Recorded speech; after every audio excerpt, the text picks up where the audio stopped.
자, 이제 KBS 한국어 능력 시험 기출문제 28강입니다. 자, 이제 공식적인 마지막 강의가 되겠군요. 비공식적으로는 추가 강의들이 더 있을 것을 기대해 보고 어떤 문제가 나오더라도 명확하고 그리고 객관적인 정답을 찾기 위해서 여러분과 제가 함께 노력했고요. 열정에는 무료가 없습니다. 여러분이나 저나 정말 귀한 시간들을 내서 강의하고 또한 이 강의를 들어주느라고 정말 감사했고요. 또 마지막 남은 이 강의까지 최선을 다해서 열정을 다해서 강의하도록 하겠습니다. 자, 이제 우리 어휘와 관련된 내용들을 지난 시간 마무리했기에 마지막 어법 부분이 되겠습니다. 31번부터 45번까지였고요. 자, 앞에서는 고난도 5문제들 4대 어문 규정과 관련된 또는 문장 부호가 포함되어 있었고요. 외려 로마자까지 들어있었던 고난도가 있었다면 이제 남아있는 한글 맞춤법이나 표준어 규정과 관련된 항목들에 대응되는 사례가 적절한지 맞는 문제들도 지금 추가로 나와 있고요. 또는 역시 어법에 어울릴 수 있는 문장 다듬기, 그래서 호응 관계를 물었던 것, 아니면은 역시 뒤쪽에 나와 있던 중복된 표현이나 번역투의 표현까지 늘 패턴화되어 있는, 늘 정형화되어 있고 이 번호의 이 문제가 예측 가능하도록 나와 있는 것이 KBS 한국어 능력 시험이라서 정확하게 대응될 수 있도록 정답 마무리하도록 하겠습니다. 자, 이제 31번 문제였고요. 정답률 68%대였습니다. 자, 한글 맞춤법 3장에 있는 소리에 관한 것 중 바로 이 5항 된소리 규정에 대한 건데요. KBS 한국어 능력 시험에서는 이게 상당히 잘 나오죠. 우리 앞에서도 또 설명한 바 있었습니다. 자, 이제 된소리 관련 이야기는 사실 최대 3가지 이야기가 있었어요. 첫 번째, 소리 나면 소리 나는 대로 적는다는 거예요. 오빠라고 소리 나니까 쌍비읍을 적는 거예요. 또는 소쩍새, 어깨 이렇게 된소리가 나면 그대로 소리대로 적는다라는 게 기본 원칙입니다. 자, 두 번째, 다만에 해당하는 게 바로 여기에 있죠. 다만, 기역, 비읍이라고 하는 특정 2개의 자음. 왜 기역, 비읍이었느냐 몰라요. 그러나 안울림 소리 계열이다 보니까 기역, 비읍 중에 지금 선택이 됐고요. 기역, 비읍 다음에 나오는 된소리는 된소리로 적지 않는다라는 아예 받침에 대한 규정이 그대로 나와 있기 때문에 이것은 된소리로 적지 않는다와 관련이 되는데, 자, 이제 해당하지 않는 것을 물었고요. 사실 굉장히 쉬웠던 것은 받침을 보니까 문득은 받침이 니은이잖아요. 즉 문득에서 두 번째 음절인 기역을 말하는 것이 아니라 첫 번째 음절의 받침을 이야기하는 것. 얘는 그냥 니은 받침이잖아요. 그럼 애초에 여기 기역, 비읍, 받침 뒤에서 나는 된소리라고 했는데 여기부터 벌써 해당되지 않았던 거예요. 자, 그래서 문득은 소리 나는 대로 우리가 표기한 것은 아니고요. 문득 이렇게 원래 이렇게 된 자의적인 표기예요. 왜 그렇게 됐는지는 알 수 없어요. 무조건 소리 나는 대로 적는다가 아니거든요. 그래서 문득이라고 할 때는 니은 받침에서 된소리 발음이 났지만 표기하지 않는 것. 반면 이것의 셋말이 문득이라고 하는 것도 표기상으로 둘 다 맞아요. 득이라고 하기도 하고요. 뜨기라기도 하기도 하는데 이것은 이 조건, 기역, 비읍 받침이라는 조건과 아무런 관련이 없습니다. 하지만 나머지를 보니까 국수에 어울릴 수 있는 기역 받침에서 된소리 발음이 났지만 예사소리로 적었다는 깍두기 시험 엄청 잘 나오죠. 기역 뒤에 예사소리, 싹둑 예사소리, 갑자기의 비읍 받침에 예사소리를 적었던 사례가 실제 5항에 거의 들어있는 예를 가지고 했네요. 자, 반면 제가 3가지라고 했듯 한 가지가 더 있었죠. 바로 여기에 같은 음절이나 비슷한 음절이 겹쳐날 때는 기역, 비읍 받침이 오더라도 된소리로 적으라고 했기에 실제 시험에 잘 나오는 딱따구리 제가 제일 많이 추천하는 거였었고요. 또는 쓱싹이라고 하는 것도 추천해 드렸죠. 이것은 바로 여기에 나와 있는 싹둑과 다르다고 했어요. 싹둑은 기역이라서 된소리로 적지 않았고 쓱싹은 비슷한 소리가 나왔기 때문에 쓰싸 어차피 뒤에는 같은 거니까요. 그래서 된소리로 표기했었던 사례들이 그 이외에도 일부 보입니다. 쌉쌀하다, 씁쓸하다 이런 것은 완전히 같은 소리이기 때문에 된소리로 표기했겠죠. 자, 일단 31번의 문제의도 한글 맞춤법 규정 중 5항을 예로 들고요. 이걸 좀 설명은 했습니다. 그 설명 안에 답이 있기는 했는데 그 규정과 예시가 잘 맞아야 하는 문제 유형이었습니다. 자, 31번이었고요. 자, 이제 32번, 33번. 바로 우리가 앞에 32번을 했기 때문에 33번은 자연스럽게 해결이 됐겠죠. 자, 이제 적절하지 않은 것인데 자, 1번을 보면 패여도 틀린 거고 패이어도 틀린 거죠. 어차피 이어라는 것이 이어의 줄임말이기 때문에 이렇게도 안 되고 저렇게도 안 된다고 했죠. 땅이 패여 있는 게 아니고요. 만약 고친다면 둘 중에 하나, 땅이 파여 있거나 아니면은 패어 있거나 이렇게 둘 중에 하나라고 했어요. 자, 이것은 기본형이 파다에서 피동인 이히리기 우구추 중 이라는 전미사가 들어갔기 때문에 파이다가 기본형이죠. 파이다를 줄이면 패다가 되는 거죠. 이것이 피동 표현에 해당이 돼요. 땅이 파이다, 땅이 패다 이렇게 이야기합니다. 그래서 흔히 우리가 싱크홀이다, 포트홀이다 이렇게 이야기하는 거. 원래 포트홀이 훨씬 더 큰 구멍, 도로 같은데 구멍이 뻥 뚫린 것을 이야기하고요. 물론 싱크홀이라는 것도 비가 오거나 아니면 뭐 정말 눈 같은 게 막 많이 내리면 어떤 침하 현상이 일어나잖아요. 도로 같은데 지반이 약해지면서 이런 것들을 흔히 싱크홀이다, 또 포트홀이다 이런 이야기를 좀 많이 하는데요. 자, 그래서 구멍이 파여 있었어요. 땅이 파여 있었어요. 패어 있었던 것입니다. 자, 그러나 패이어도 안 돼요. 또는 패이어가 안 되기 때문에 나머지도 뭐 패이어 이런 것도 다 안 되는 거겠죠. 자, 나머지 나르는이 아니라 나는이라고 리을이 탈락되는 것. 삼가해 절대 안 된다고 했던 기본형 삼가다, 삼가고, 삼가니, 삼가서, 삼가라, 삼갔다 이런 거는 가능하니까요. 애초에 기본형 삼가다를 활용해 주시고 여전히 아직도 많이 나오는 잠그다의 기본형 잠가, 잠가서 이렇게 잠그다를 통해 담그다, 잠그다, 치르다 바로 앞 시간에도 이야기했고 지금 거의 끊임없이 꾸준히 나오고 있는 사례 표기로 잘 나옵니다. 역시 형용사 이야기했어요. 어떤 경우에도 형용사는 는을 쓸 수 없기 때문에 물론 예외인 뭐 있는, 없는 하는 있다 없다 예외가 있긴 하지만 형용사로서는 은을 쓸 수밖에 없어요. 관형사형 어미. 그래서 저는 알맞은 플러스 걸맞은 추천했어요. 이름에 걸맞은만 오온이 되는 거지 이름에 걸맞는 이런 거 절대 안 된다고 했습니다. 자, 그리하여 답은 1번이 되고요.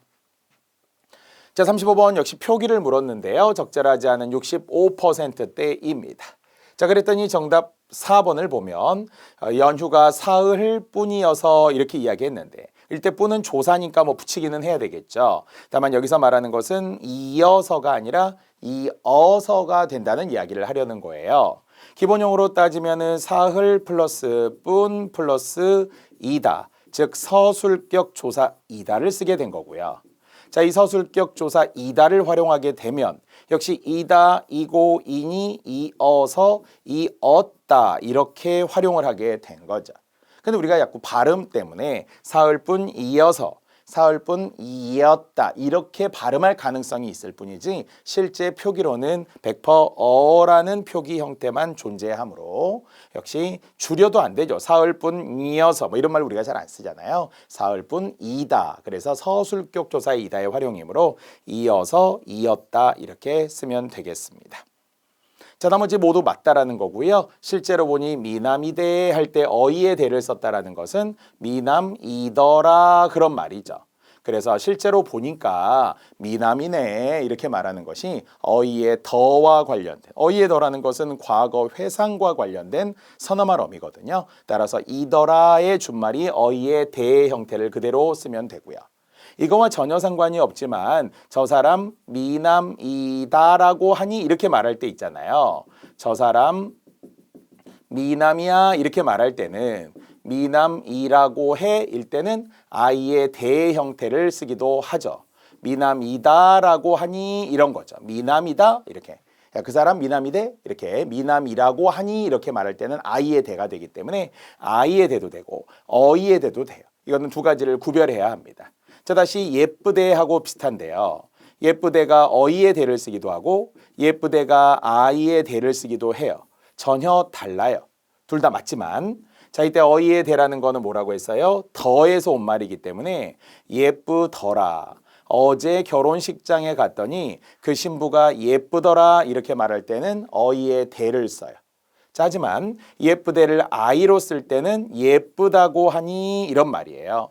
누가 너보고 예쁘대 이렇게 말할 때 있죠. 그럴 때는 예쁘다고 하니 미남이대 그러면은 미남이라고 하니 이런 말이죠. 그럴 때는 아이의 대를 쓴다는 것이죠. 그래서 더를 기억하면 가장 좋고요. 여기서도 저 사람 실제로 내가 봤더니 보니까 미남이던데 이렇게 된 거죠. 미남이더라, 미남이던데 이렇게 던대를 어휘의 대를 역시 둘 다 잘 기억하시면서 어휘의 대로 쓰면 되겠습니다. 자, 나머지 신이시여, 품사로 말하면 이 자체가 조사가 되는 거예요. 원래는 신이여의 높임말이죠. 이여, 사랑하는 사람이여 이렇게 말할 때 이 조사에 이시여 이렇게 시를 붙이면서 높이게 된 거죠. 자, 그래서 이시여의 표기 맞고요. 자, 4번은 십시오잖아요. 그래서 원래 이게 하십시오체라고 하는 상대 높임에서 아주 높임을 쓰게 되는데 종종 우리가 발음 때문에 헷갈려서 하십시요라고 쓰는 분들이 있더라라는 거죠. 하십시요 절대 안 되고요. 십시오, 오에 딱 꽂혀서 하나의 종결음이에요. 가장 높이는 하십시오, 가십시오, 보십시오 할 때 십시오라는 것만 쓰게 된다고 했고요. 이거하고 상관없이 하세요 할 때는 이 해요체를 쓰기 때문에 요를 쓰겠죠. 다만 역시 십시오와 세요처럼 쓰게 되는 당기시오, 당기세요, 미시오, 미세요, 어서 오시오, 어서 오세요 할 때 바로 시 나오면 100% 오, 알겠죠? 어떤 경우에도 100% 시가 오면 오를 써라 이렇게 하면 되겠네. 하십시오, 하시오, 가시오, 오시오 이렇게 할 때 말이에요.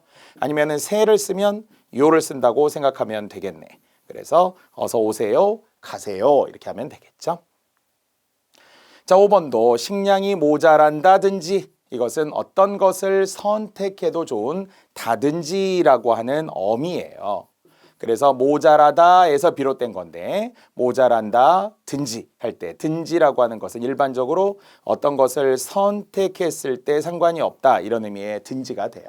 따라서 A든지 B든지 이렇게 우리 쓰는 거라고 했어요. 가든지 말든지 먹든지 말든지 이렇게 쓸 때는 선택이고 그러나 과거 회상일 때는 던지가 되는 거기 때문에 회상일 때는 어제 얼마나 좋던지 과거 회상 어제 얼마나 맛있던지 이렇게 할 때는 던지를 쓰고요. 선택일 때는 든지.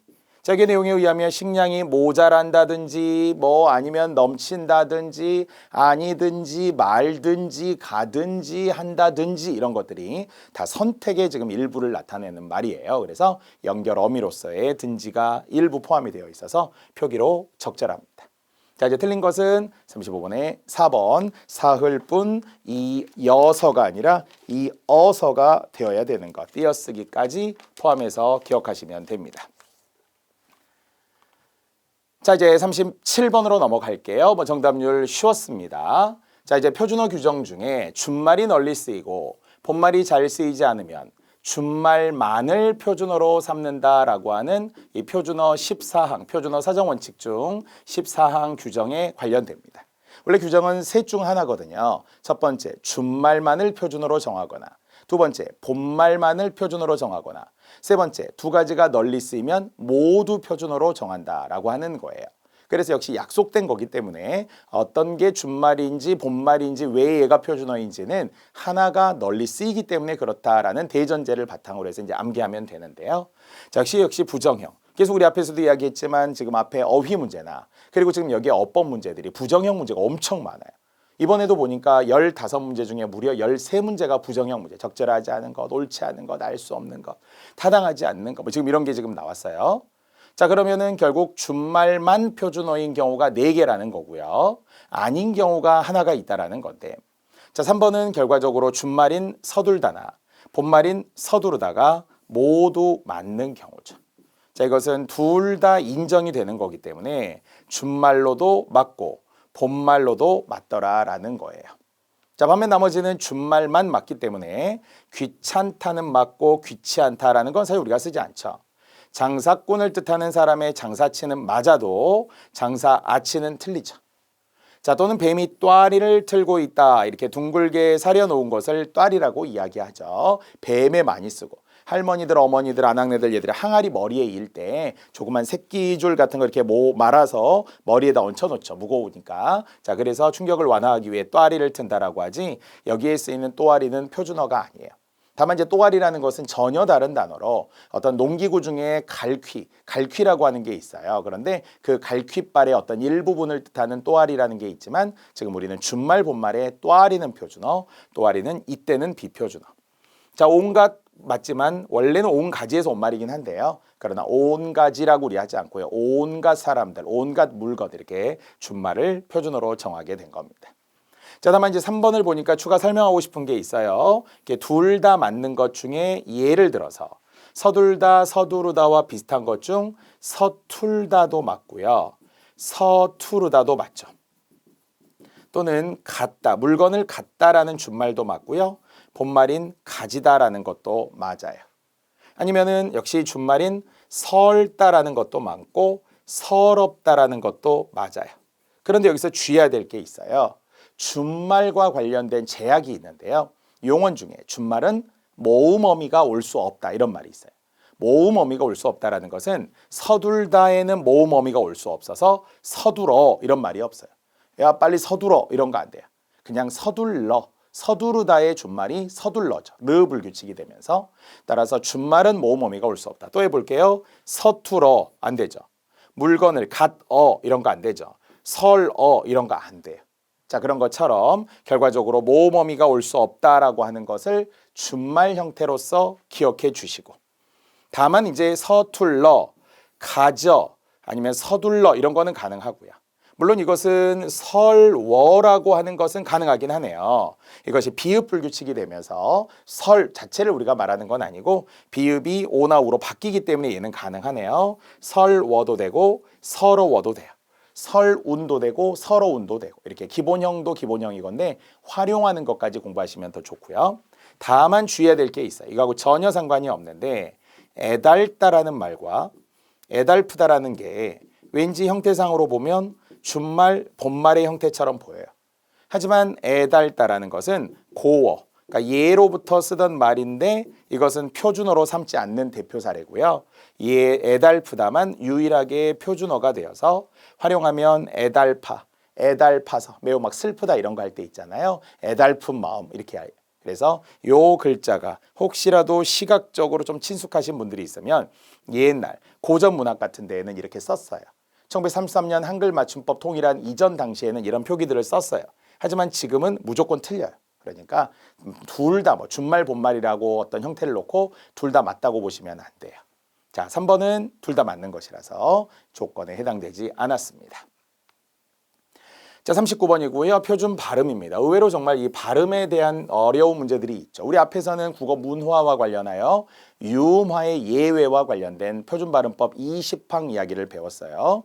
원래는 유음화가 되어야 되는 신라, 아니면 칼날, 물난리, 광한루, 대관령 이런 것들이 누가 보아도 리을로 변하는 유음화였는데 유음화의 예외들 혹시 외우셨나요? 저는 개인적으로 장음과 단음으로 나눴었잖아요. 장음으로 된 이원론, 임진난, 의견난, 동원령 이렇게 4개가 유음화의 예외이며 장음이었어요.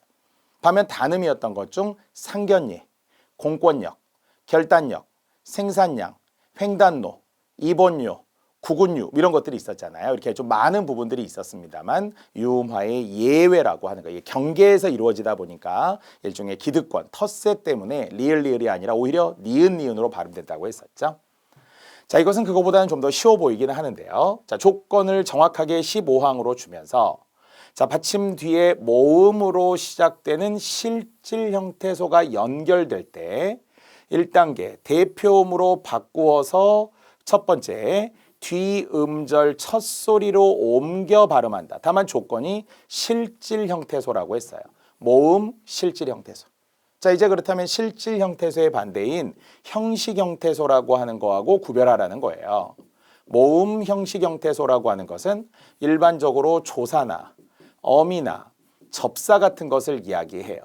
자, 따라서 조사가 오고 어미가 오고 접사가 오면 어떻게 되느냐? 형식 형태소 뒤에서는 그냥 100% 연음을 할 뿐이에요. 연음이라는 것이 소리를 옮겨서 발음한다, 이어서 발음한다 하는 것을 연음이라고 하거든요. 자, 그러면 두 가지 잘 봐주세요. 자, 이제 정답 1번을 보면 누가 보아도 핥아 먹었어 할 때 핥아는 티읕 받침이 그대로 올라갔잖아요. 티읕 받침이 그대로 올라가서 100% 연음이 되었는데 자, 연음이 된 이유가 뭐예요? 모음으로 된 어미, 바로 형식 형태소가 왔더라라는 거죠. 뒤에 모음으로 된 형식 형태소가 오면 그냥 단순하게 연음이 되는 거예요. 아니 우리가 가장 많이 알고 있는 사례 먹어줘, 먹어. 야, 밥 먹어. 이렇게 말하면 뭐예요? 왜 우리가 먹어라고 기억을 그대로 올려서 발음하느냐라는 거죠. 이것이 모음 형식 형태소가 오면서 기억이 어미 자리에 그대로 올라간 거죠. 기억이 어미 자리. 여기도 할타의 티읕의 겹받침이었지만 티읕이 모음의 어미 자리에 그대로 들어갔기 때문에 이것은 이 보기에서 요구하는 15항에서 요구하는 조건과 아무런 관련이 없어요. 자, 하지만 나머지는 두 가지를 봐주세요. 자, 겉옷을 보니까 옷이 모음으로 시작된 거지만 명사잖아요. 실질 형태소라는 거죠. 헛웃음도 웃음의 명사잖아요. 모음이지만 실질. 꽃 위도 명사. 바다래도 아래가 명사. 그래서 모음으로 된 실질 형태소와 결합이 된 거고요. 자, 두 번째는 이제 그렇기 때문에 음절의 끝소리, 즉 디귿으로 먼저 대표음이 된 후 디귿이 올라간 거죠.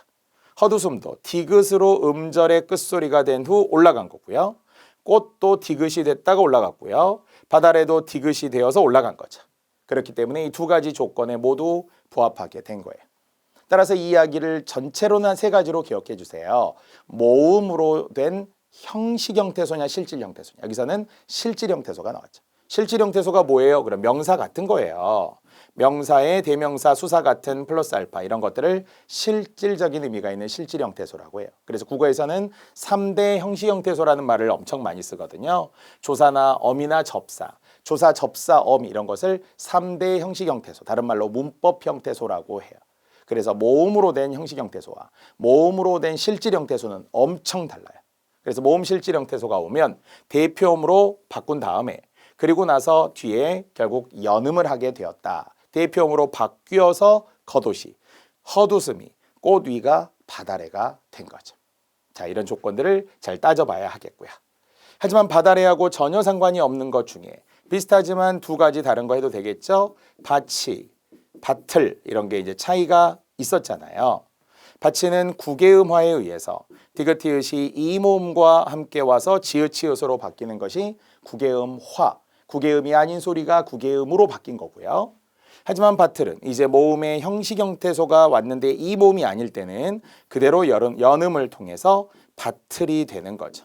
밭을 갈았다 이래야 되는데 밭을 갈았다. 심지어는 밭을 갈았다 이런 분들이 있어요. 정말 실망스럽다고 했어요. 여러분은 절대 이렇게 발음하지 않을 거예요. 밭이, 밭을. 밭이, 끝이, 곁이, 밑이, 꽃밭이, 햇볕이, 가마솥이, 팥이, 콩팥이 이런 것은 구개음하지만 밭을, 곁을, 밑을, 꽃밭을, 햇볕을, 가마솥을, 팥을, 콩팥을, 밥솥을 이런 것은 그대로 연음하는 거죠. 모음의 형식 형태소가 왔다는 겁니다. 그래서 처음엔 이 실질 형태소, 형식 형태소 요 말부터 좀 싫어하시는 분들이 있어서 3대 형식 형태소 이렇게 정리해 주시면 좋습니다. 자, 40번 로마자 표기법이 나왔네요. 역시 우리는 4대 어문 규정 중에서 로마자 표기법 전체 15항이고요. 자, 이것도 규칙과 함께 예외까지 외워야 된다고 했어요. 정답률이 생각보다 낮았어요. 이런 거 거의 90% 이상이 나와야 돼요. 왜냐하면 여기에 있는 5개의 사례가 모두 100% 국립국어원에서 제시한 로마자 표기법의 사례가 101개 정도가 있는데 그 101개의 사례에 그대로 들어있는 거예요. 100% 나와 있는 거예요. 그러니까 이거는 그냥 적당히 풀었다는 것밖에 안 돼요. 절대 적당히 하면 안 된다고 했어요. 꼭 규정 하나하나 잘 살펴보시고. 본디 로마자 표기법은 표준 발음법에 따라 정하는 것이 원칙인 표음주의, 소리대로 가는 거예요. 전음법, 소리대로 바꿔서 가는 거예요. 하지만 예외가 있다는 거죠. 그 예외 중에 첫 번째, 보통 된 소리와 관련된 발음은 반영하지 않아요. 여기에 나오네요. 된 소리 발음은 반영하지 않아요. 두 번째, 체언은 또 축약을 반영하지 않아요. 체언의 축약을 반영하지 않는다. 여기에 집현전을 기억해 주세요. 발음대로 하지 않는다는 거예요. 그냥 표기대로 집, 현, 전, 국, 화, 낙, 하 이렇게 체언에 한해서 그렇습니다. 명사, 대명사, 수사와 같은. 물론 이제 그 외에 특수한 경우 중 여기에 리을은 LL로 적어야 되고 의는 발음과 상관없이 UI로 적어야 되고 이런 게 이제 로마자 표기법에 추가로 나오기 때문에 자, 집현전 이야기 다시 합니다. 자, 발음에 의하면 자음 축약이 되면서 집현전 이렇게 하죠. 그런데 명사, 명사인 지편전이니까 훈민정음을 만들던 공간. 그래서 지편전은 소리대로 적지 않는다는 거예요. 소리대로 적지 않는다는 건 뭐예요? 일종의 스타카토. 끊어서 집, 현, 전. 집, 현, 전. 특히 H가 있는지 없는지가 엄청 중요해. 자, 이렇게 다시 한번 로마자 표기법 중 체어는 축약을 반영하지 않는다. 체어는 축약을 반영하지 않는다라는 이야기예요. 그래서 체어는 축약을 반영하지 않기 때문에 표기대로 가라는 이야기예요. 그럼 표기대로 적어라. 표기대로 로마자 표기대로 적어라. 지금 이렇게 되는 것이 로마자 표기법의 사실 예외였던 것이죠. 자, 그런 느낌이 식혜 같은 거예요. 식혜. 식혜도 우리가 발음 기호로 가면 식혜가 원칙, 식혜가 허용인 경우거든요. 해는 이중모음이라서 이중모음이 인정, 단모음을 허용하는 건데.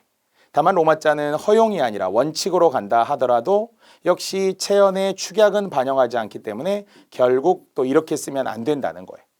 그러면은 그대로 스타카토라고 했으니까 식, 그 다음에 HYE가 들어가야 이중모음을 포함하여서 식혜 이렇게 끊어서 적은 거죠. 음식 이름은 소문자이기 때문에 대문자가 아니어야 하기도 하고요. 자, 반면 나머지는 다 틀렸어요. 자, 1번 같은 경우도 최종 발음에 의하면 알약이 되죠. 알약이 되는 과정에 의하면 니은이 먼저 첨가돼요. 알로 된 약이에요. 합성어예요. 그래서 알로 된 약이 니은이 첨가돼요. 이건 표준 발음법 29항에 의해 우리 공부했어요. 야여 요요이가 냐녀 요윤이로 가는 합성어나 파생어의 자음 받침이거든요. 그래서 알약이 되었다가 이제 리을 니은이 만났기 때문에 리을로 변화되면서 알약이 되죠. 알약이 되었다라는 것은 리을은 어떻게 된다고요? 로마자에 의하면 무조건 LL로 적으라고 했어요. LL. 그래서 리을은 LL. 이것은 신라와 같아요. 자, 신라 유마의 대표 사례라고 했고요. 리을로 변했다면 리을은 LL. 원래 이걸 강조하는 이유가 뭐냐면 리을이 원래 종성에서는 L로 나고 초성에서는 R로 나게 돼 있어요. 하지만 이것을 신라를 종성과 초성을 구별해서 이렇게 적으면 안 된다는 거죠. 다시 한번 리을은 100% LL로 적어야 합니다. 자, 그래서 알약 표기 한번 잘 봐주시고요. 자, 가치는 그대로 발음에 따른 국외음화이기 때문에 치읓으로 변해서 가치, CHI가 되어야 가치가 되고요. 얘는 지금 뭐예요? 가티처럼 지금 적었네. 가티. 그러니까 티읕이 그대로 올라갔다면 이게 맞겠죠. 절대 아니에요. 국외음하니까요. 자, 낙동강 발음은 똥이죠. 하지만 된 소리 발음은 반영하지 않는다 이렇게 했으니까 D를 2번 쓸 게 아니라 딱 한 번만 쓰면 돼요. 낙동강이라고 말이죠. 자, 조코도 이제 축약은 축약인데 2번과 5번이 다르다는 거죠. 2번은 체어는 축약을 반영하지 않는데 그러나 조코는 좋다라는 형용사의 활용이죠. 그러면은 그대로 발음대로 반영해서 그 다음에 K에 코만 쓰면 되는 거지 H가 여기에 들어갈 이유가 없어요. 자, 이렇듯 축약도 2가지가 있다는 거죠. 체연의 축약은 반영하지 않아요. 용언의 축약은 반영합니다. 자, 이것은 분명 로마자 표기법 전체 7항에 들어있는 100% 사례라는 것을 강조했고요. 65%가 되어서는 안 돼요. 꼭 어문 규정. 거듭 이야기하지만 어떤 책을 보아야 된다고요? 책이 없으면 비싼 돈을 들여서 더 책을 사지 않고 싶다면 국립국어원 홈페이지에 들어가서 어문 규정이 있고 어문 규정이 4가지로 나누어져 나오기 때문에 그중에 로마자 표기법만 찾아서 쭉 넘겨보면서 읽고 손으로 이렇게 직접 써보시면 가장 좋겠죠. 연습장에 40번이었습니다.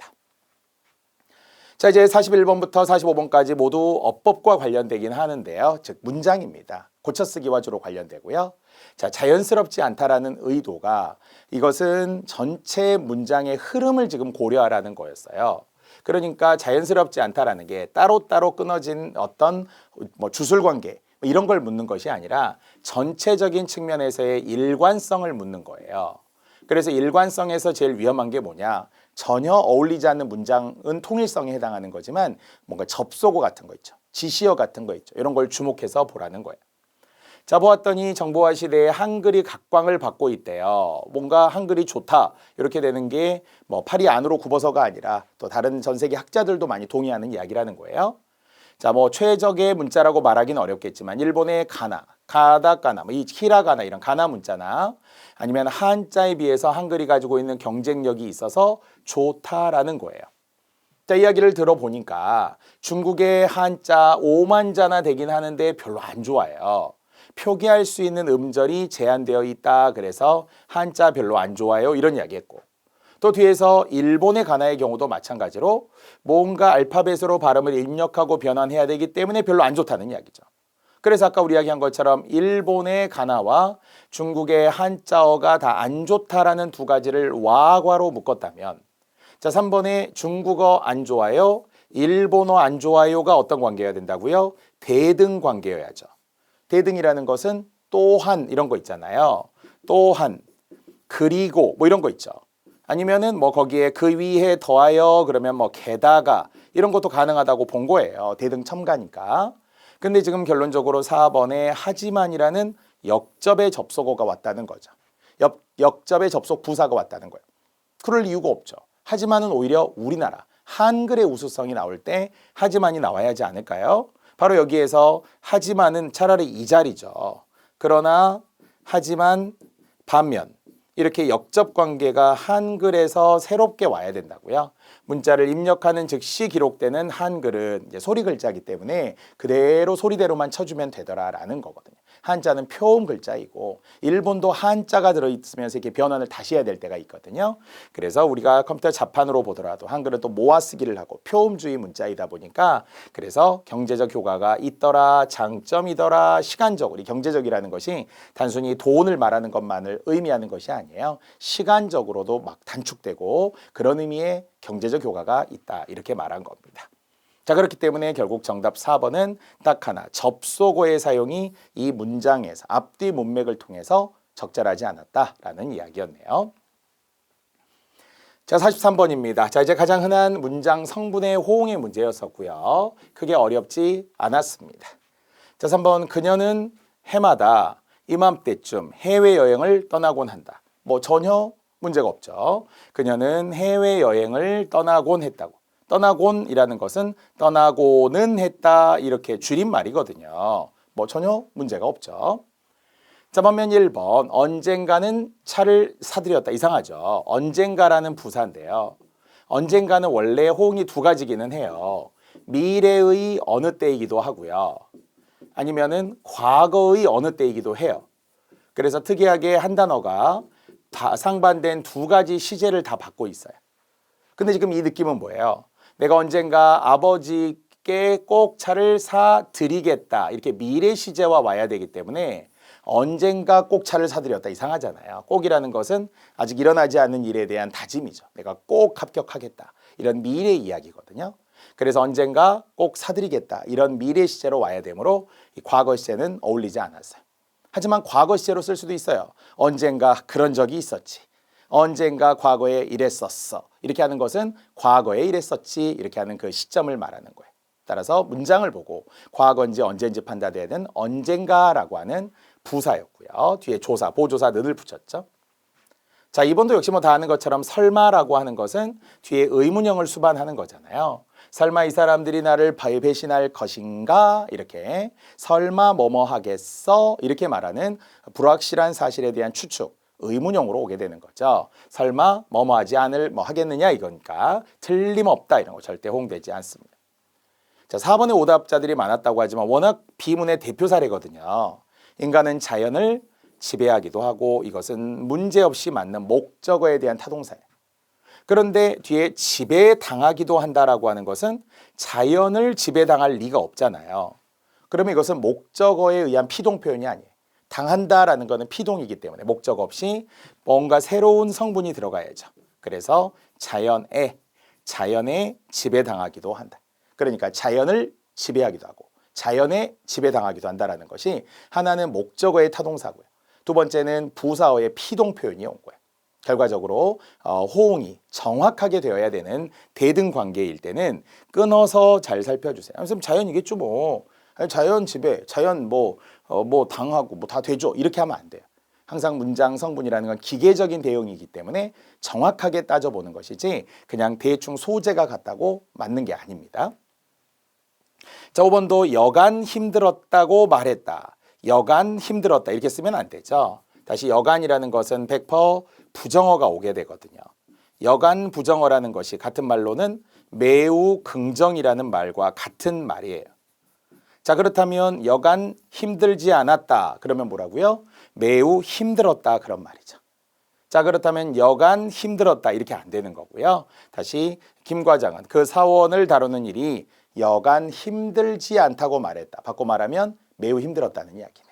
여간 좋지 않아요? 매우 좋아요. 그렇죠? 여간 나쁘지 않아요? 매우 나빠요. 이렇게 이 두 가지가 긍정, 부정의 특히 부사어가 이런 호응들이 뒤에 긍정, 부정 아니면 must 꼭 당위 아니면 아까처럼 의문형 이런 것들 다 수반하기 때문에 정확하게 호응이 되어야 합니다. 자, 44번 중복 표현이 나왔어요. 자, 이 정도는 우리가 좀 잘 알고 있다는 거예요. 왜? 많이 풀어보셨을 테니까. 특히 중복이라는 것은 고유어 한자어가 완벽하게 좀 일부, 그러니까 한 글자라도 그 뜻이 대응이 돼야 되잖아요. 뜻이. 자, 그런데 2번을 보니까 이번 사고로 인해 회사는 큰 손실을 입고 말았다. 문제 없어요. 손실을 입었다. 손실을 보았다. 이런 건 다 괜찮아요. 하지만 뭐 손실을 잃었다. 이러면 안 되겠죠. 손실을 잃었을 리는 없잖아요. 왜냐하면 실자가 잃을 실자이기 때문에 이러면 중복이지만 이런 말 자체 없어요. 손해를 본 거고요. 그것이 손실이. 손실을 입었다. 손실이 있다, 없다 이렇게 했으면 다 됩니다.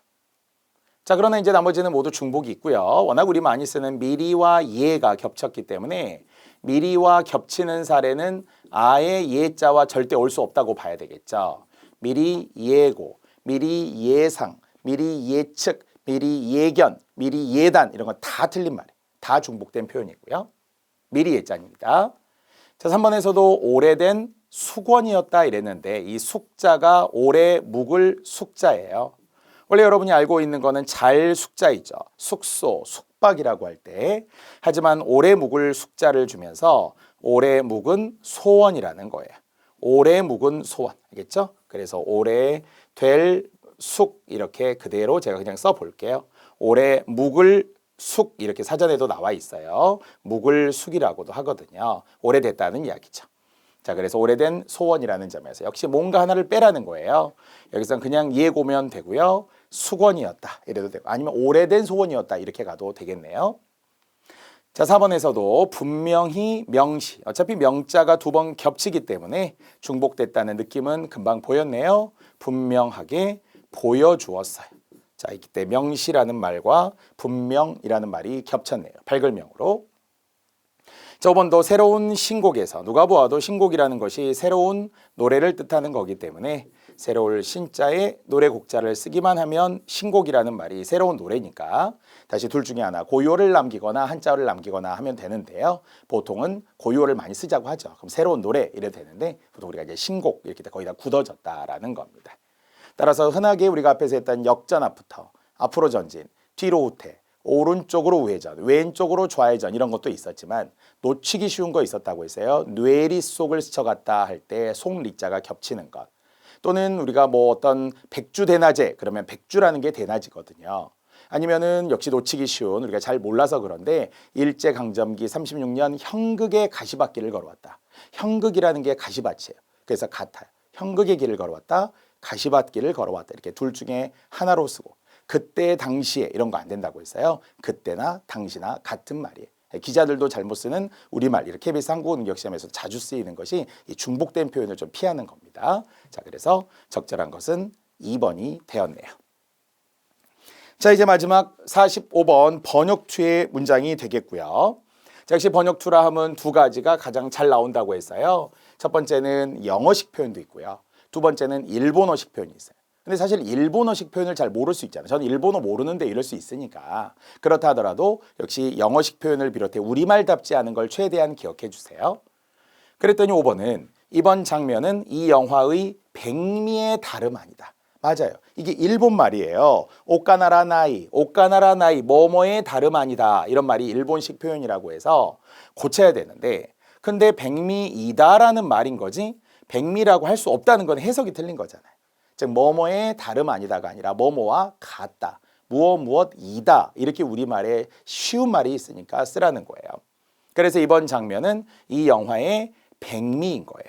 다시 한번 백미이다 이렇게 가는 게 가장 좋고요. 아니면 백미와 다름 없다 이렇게 날 수 있어요. 다름 아니다가 아니라 백미와 다름 없어. 그것이 백미와 같다라는 거거든요. 일반적으로는 백미이다 이렇게 쓰면 되죠. 자, 이미 우리가 한자에서도 많이 배웠던 흰 눈썹이라고 했었던 삼국지의 마량이라는 인물의 신체적 특징 가장 뛰어나다 이렇게 이야기한 거죠. 사람이든 지금처럼 어떤 장면이든 말이죠. 자, 나머지는 보니까 적절하게 고쳤네요. 역시 앞에서도 설명하던 해부동사의 남용, 모임을 가진 것이 아니라 그냥 모였다. 생각을 갖고 있어요. 질문을 갖고 있어요. 불만을 갖고 있는 것이 아니라 그냥 생각이 있어요. 불만이 있어요. 질문이 있어요. 이러면 되지. 굳이 소유의 갖다를 쓸 필요가 없다는 거죠. 자, 필요가 있다라고 하는 것도 보통 우리가 필요로 하다라고 하는 need, need to의 형태를 일종의 영어식 번역으로 한 거고요. 효도할 필요가 있는 것이 아니라 효도해야 한다. 효도를 필요로 한다 뭐 이런 거 있어요. 필요로 한다가 아니라 필요하다 그냥 이렇게 해도 되는데요. 역시 필요가 있다 없다 이런 식으로 쓸 필요가 없다는 거예요. 우리는 하다 꼴로 쓰는 것이 가장 자연스러워요. 무엇을 하다 아니면 무엇이 되다. 뭐 피동 표현보다 능동이 훨씬 더 낫지만 말이죠. 자, 이것도 보니까 이것이 required라고 하죠. be required of 이렇게 하는 것이 뭐뭐가 요구된다라고 해서 유연한 자세가 있어야 한다. 아니면 유연한 자세가 필요하다 뭐 이런 거 있잖아요. 자, 이런 것도 역시 뭐 필요로 하다, 있다, 없다. 자세가 필요하다는 것도 보다는 자세가 있다, 있어야 한다 이런 게 훨씬 더 당위적으로 좋네요. 이럴 수도 있고 저럴 수도 있지만 아까 우리가 필요가 있다라고 하는 것을 또 순화하기로 했으니까 말이죠. 순화합시다.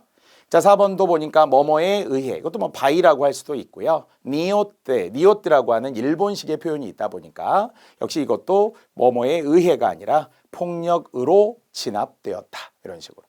자, 보통 이제 이것도 전치사 바이를 그러니까 영어식으로도 많이 해서 또는 뭐 with와 함께 이 배는 폭풍우와 함께 침몰했다 이런 게 있거든요. 폭풍우와 함께 침몰한 게 아니라 폭풍으로 인해 폭풍우 때문에 이렇게 침몰했다, 폭풍으로 침몰했다 이렇게 하는 게 더 좋아요.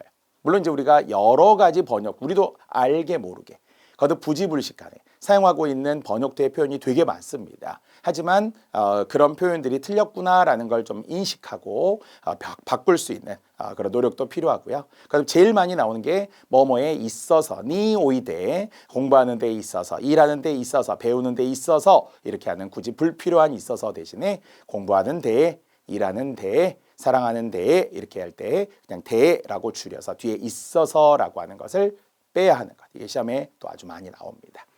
자, 이렇게 번역투의 문장까지 포함하여서 우리는 이제 전체 최근 기출문제라는 것을 모두 마무리했습니다.